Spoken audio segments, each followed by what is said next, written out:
forgot to close my door. Sorry. So I'm back with another video. This is gonna be called, it's a Nightmare Files video.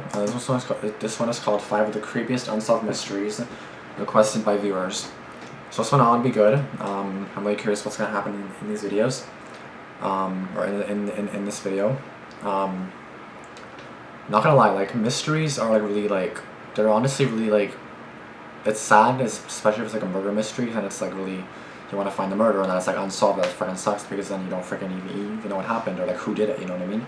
And that's the worst part about it. You want them to be caught, like, you don't want them to be freaking set free, like, or not even caught, you know what I mean? So it sucks. Okay, well, without further ado, let's get into this video. There we go. Fudge. Okay, now we go.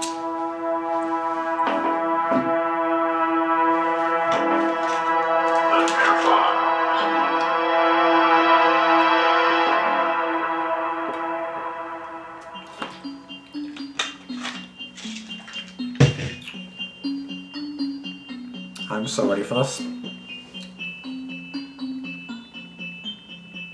The music sucks. Number 5, the Grimes sisters.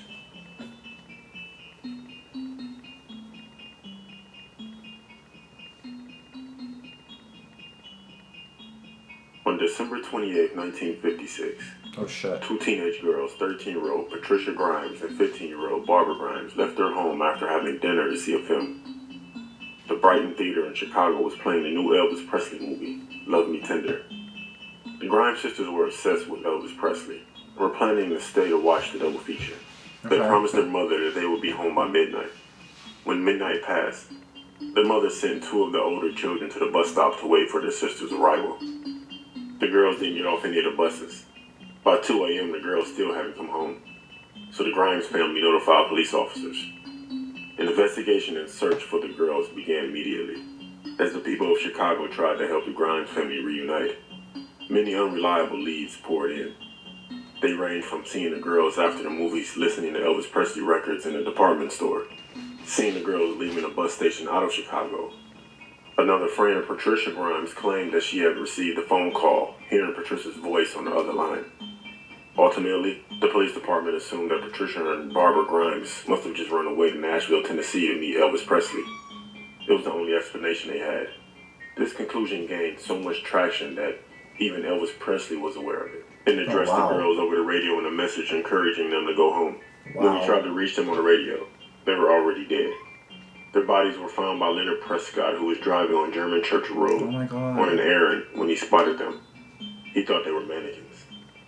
They were actually the bodies of Barbara and Patricia. Their bodies lay there, no clothing, and in the snow. Autopsy reports later showed that the girls died within a few hours of having gone missing. The dinner they ate was still sitting in their stomachs. Their death was ruled as simply a murder, and a secondary exposure to the elements. The Grimes murders are still unsolved. Multiple people were questioned and arrested. After that, there was the murder of Bonnie Lee Scott, a 15-year-old who was murdered a year later. She was discovered the same way, similar to the Grimes sisters. A man named Charles Leroy Melkis was convicted of murder, but never for the Grimes sisters. Another suspect was Walter Krantz, who said he dreamt of the location of the girls' bodies and was also brought in for questioning. There was one person who confessed, Edward Lee Benny Bedwell, who just happened to look like Elvis and claimed to have met the girls and spent the week with the girls. His story did not line up with the autopsy reports that said the girls did not have liquor in their systems. In his confessions, Benny claimed that his friend knocked the girls out, stripped them, and left them on the side of the road after they turned down sexual advances. But the autopsy showed that something sexual might have happened. Whether it was consensual or not is unknown. Despite the discrepancies, Benny later rescinded his confession, claiming officers had bribed and beaten him for a confession. Benny then walked free. The Chicago Police Department told Loretta Grimes that they wouldn't close the case of the murder of Barbara and Patricia Grimes until they found out who the killer was. Good. They tried, but they never did find the killer. To this day, the case remains open. That's insane. Like, 70 years later, almost 70 Number years 4, later. the Frankfurt Slasher. It's honestly terrifying how, like, you can actually get away with murder and some people actually do. It's honestly awful. From 1985 to 1990, Philadelphia lived in fear of the Frankfurt Slasher, an unidentified serial killer who murdered at least 8 middle-aged women along the Market Frankfurt line. To this day, the case technically remains unsolved, though over the years, there have been multiple suspects. The body of 52-year-old Helen Patton was found by SEPTA workers in Frankfurt train yard on August 19, 1985. Before her murder, Patton visited the Golden Bar, or Goldies, in Frankfurt. She was from Bucks County, but was estranged from her husband. On January 23, 1986, 68-year-old Anna Carroll was found murdered in her apartment in South Philly. Both her and Patton were positioned in the same way. She had also been a regular at Goldies. It took multiple bodies over the years for police to make the connection between the victims and connect them to Frankfurt. The third victim was 64-year-old Suzanne Ozef, who was found on Christmas 1986. She was also a regular at Frankfurt bars. 28-year-old Jean Durkin was found wrapped in a coat beneath a truck on January 8, 1987. She was a homeless woman who slept outside Goldies, and her murder was by far the most brutal. 29-year-old Catherine Jones was found in a similar position as the other victims in Northern Liberties, but had not been stabbed or assaulted. She was a waiter on Frankfurt Avenue. Her murder may have been the work of a copycat or someone trying to cover up her murder while making it look like the work of the Frankfurt Strangler. 66-year-old Margaret Vaughn was the next confirmed slasher victim. She was found in the apartment building she had been evicted from the day before, on November 11, 1988. Then 30-year-old Teresa Scuratino was found in her apartment on January 19, 1989. By then, police had begun to piece together a suspect. All of the women were regulars in the Frankfurt area, and most frequently at Goldies. And most had been seen with a middle-aged white man in the days before they were murdered. Police never received sufficient evidence to arrest the suspect. On April 29, 1990, 46-year-old Carol Dowd was found behind Newman's Seafood in Frankfurt. While police were interviewing Newman's employees, they became suspicious of Leonard Christopher. Christopher was an African-American man who worked at the store. He claimed to have known of the previous victims as customers of the store. He said that he and his girlfriend had seen a stocky old white man lurking around the store the day before the murder and the day of the murder. Unfortunately for Christopher, his girlfriend denied the claim. 2 prostitutes then came forward and said they saw Christopher at Newman's holding a knife around the time of the murder. Christopher was arrested the next day. Of course, all of the evidence surrounding Christopher's case was circumstantial, and the prosecution relied on the testimonies of 2 prostitutes. Christopher cannot be tied to the other slasher murders. In fact, he was barely tied to this one. In addition to the lack of evidence, it was unclear how Christopher would even meet Dowd. Christopher, a black man, also does not fit the previous Frankfurt Slasher profile of a middle-aged white man. Despite the extremely weak case, Christopher was found guilty of first-degree murder on December 12, 1990, Wow. and sentenced to life in prison. Oh shit. He was railroaded, and to this day maintains his innocence.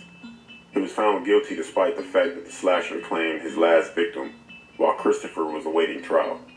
30-year-old Michelle Denner was found in her apartment on September 6, 1990. The MO of her murders in the days before her death matched that of the slasher victims. Although Christopher is still in jail for the murder of Carol Dowd, many believe he was wrongfully convicted, and the Frankfurt Slasher is still at large. In 1990, police claimed they were closing in on the prime suspect based on the composite sketches. Although they would not reveal his name. They said he had been posing as a counselor and had rented out a part of a church for an office. Police believed he was acting as a counselor to lure women in. However, as police were putting their case together after the murder of Michelle Denner, their suspect moved to another state. It was then that the murder stopped, and 2 years later, police informed the public that he had died. How does Philadelphia feel about that case today? Wow. Number 3, the West Mesa Murders. Can you imagine being wrongfully convicted of murder, like you're in jail for a murder that you did not commit? I cannot even imagine. Oh my god. The West Mesa Murders refer to the remains of 11 women found and buried in the desert of West Mesa, Albuquerque, New Mexico. No suspects have been identified in the case, and the serial killer is believed to be responsible. On February 2nd, 2009, a woman walking the dog found a human bone in the West Mesa metropolitan area and reported it to the police. As a result of the police investigation, authorities discovered the remains of 11 women buried in the area. The women were between the ages of 15 and 32 years old. Oh my god. Most were Hispanic, and most were involved with drugs and prostitution. The That's why I don't do remains that. discovered in 2009 were identified as those of the following women, all of whom disappeared between 2001 and 2005. According to the satellite photos, the last victim was buried in 2005. Two men who initially attracted police attention in connection with the murders were Fred Reynolds and Lorenzo Montoya. Reynolds was a pimp who knew one of the missing women and reportedly had photos of the missing prostitute. He died of natural causes in January 2009. Lorenzo Montoya lived less than 2 miles from the site. In 2006, there were reportedly tire tracks leading from his trailer to the site. In December of 2006, Montoya strangled a teenager at his trailer and then shot to death by the teen's boyfriend. Oh shit. In December 2010, convicted Colorado serial killer Scott Lee Kimball stated that he was being investigated for the West Mesa murders, but has denied killing the women. No official suspects have ever been named in connection with the murders. A reward of up to $100,000 being offered for the information leading to the arrest and conviction of the person or persons responsible. Another suspect police are considering is Joseph Blee. Blee has been dubbed a mid-school rapist for the activities in the 1980s. Police say he would often break into the homes of 13 and 15-year-old girls who lived near McKinley Middle School in Albuquerque and raped them. Sus. In one case, there was a DNA sample, but the rape test kit wasn't rerun until 2010, eventually linking Blee to the rape. Blee is also suspected by police of killing a prostitute.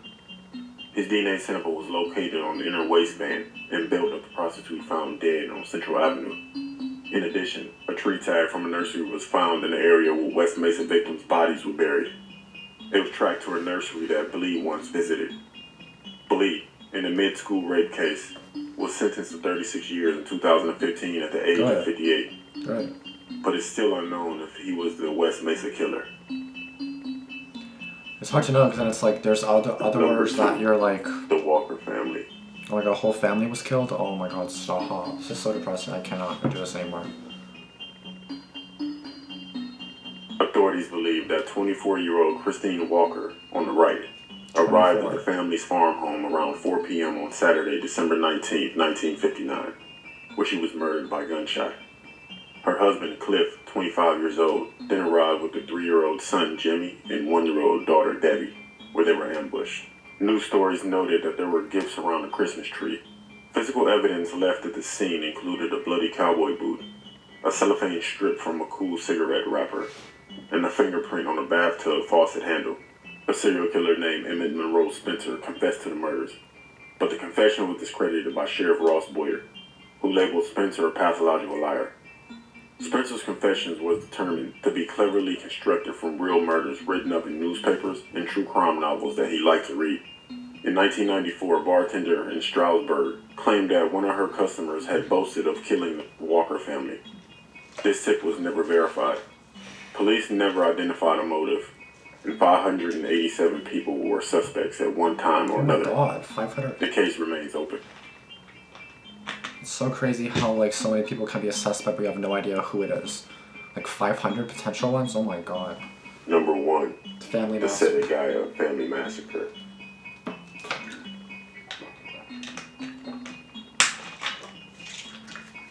The Sedegaya family massacre happened on December 30th, 2000 in Sedegaya, Tokyo.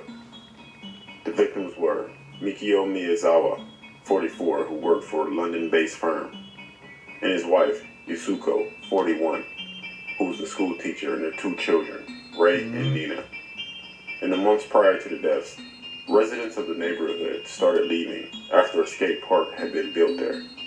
They were last seen shopping in the mall a few hours before their murders.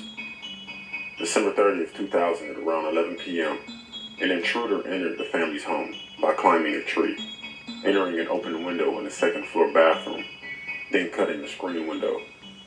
After entering, he entered Ray's room and started strangling him with his bare hands while Ray was asleep. Mikio, hearing a commotion upstairs, rushed to the second floor and started to fight, injuring the killer in the process. The killer unfortunately stabbed him in the head with a knife, breaking it off, killing him. Mikio's body was found at the bottom of the stairs. Afterwards, the killer drew his attention to the females of the house, Yasuko and Nina, who were in the third floor bedroom. After climbing to the third floor, the killer attacked them with a broken knife, before going back to the kitchen and retrieving another knife, finishing them off afterwards. Instead of leaving the house immediately, the killer decided to make himself home. Staying in the house for about 11 hours, What? he browsed through the family computer, attempting to purchase tickets for a movie through a website bookmarked by Mikio. He drank their tea, ate fruit and ice cream from their fridge, and treated his injuries with the first aid kits, and even used the bathroom without flushing the toilet. The family discovered the following day by Yusuko's mother after she failed to answer the phone. The killer had cut the phone lines while staying in the house. While the investigation ensued, a lot of evidence was found. Blood was found of the killer, which resulted in figuring out his blood type. Oh shit. The blood test also suggested that he was of mixed race, with paternal DNA suggesting an East Asian descent, while maternal DNA suggesting of Southern European descent. He had left his clothes in the home, and the sweater he wore was found to be produced and sold 130 times. Although the police only tracked down 12 buyers, the killer was believed to be 5'7" tall, with a thin build, and aged between 15 and 35. That narrowed it 15? down. Lastly was the sashimi knife he left and was used to kill Mikio. The fingerprints and DNA were scanned, but none of them matched anyone from Tokyo, at least not their police records, concluding that the killer had a clean record. Due to the possibility of the killer not being Japanese, Tokyo police sought help from the International Criminal Police Organization. Unfortunately, even after 20 years and over 12,000 tips being received, the family massacre has not been solved. Tokyo is currently giving out a 20 million yen reward to anyone who can give clues to help solve the case. Shit.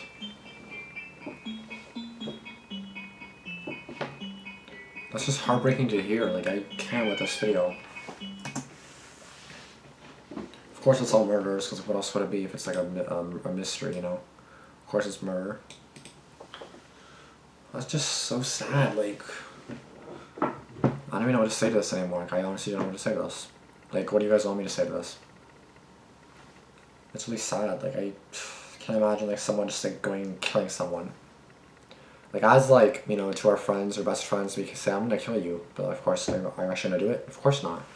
I can't imagine killing anybody. Like, not even actually stabbing anybody or not even anything like that. So it's, like, crazy how some people, like, legit do it without even any care in the world. They're just like, oh, yeah, you know, it's okay, whatever. I don't care. Like, it doesn't really matter. Like, it's all good. Like, what? How do you just have no care in the world for doing that? Like, I would go literally... Like, how? I honestly don't get it at all. I really don't. How anybody can do that. It's just ridiculous. And sad and scary. Like, it's terrible. So, RIP to everyone that died in this video. I really hope that your murders get solved soon, because, like, whoever killed you guys definitely deserves...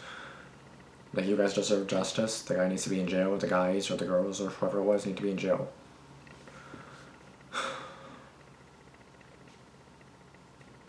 Just feel really bad, because, like, it's sad. Like, you know what I mean? Like, you don't...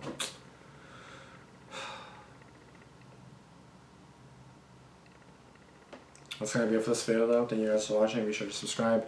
I'm just gonna end up on a sad note here, because this is really depressing. I don't even know what to say this anymore, but RIP to everyone. And just be aware of your surroundings, I guess. Like, that's all you really can do. Just be cautious and be aware of, like, what's going on around you, because you never know what's gonna come your way. That's all I gotta say. Thanks for watching. I'll see you guys in the next one. Peace out.